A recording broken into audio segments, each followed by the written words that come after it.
ଦଣ୍ଡକାଳୀ ବ୍ରତ ଯେ ମହାପୁଣ୍ୟ 16 ଦଣ୍ଡ ବ୍ରତର ନିୟମ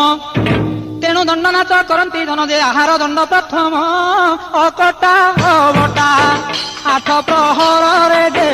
ଥରେ ତ ହେବ ଭୋଜନ।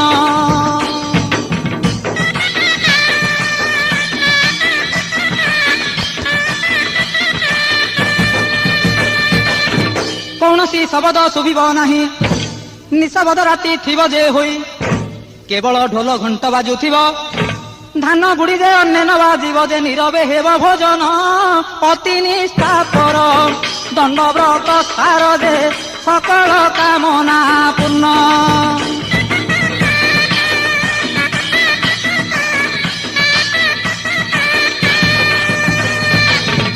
ଦ୍ୱିତୀୟ ଦଣ୍ଡ ଅଟେ ଉଜାଗର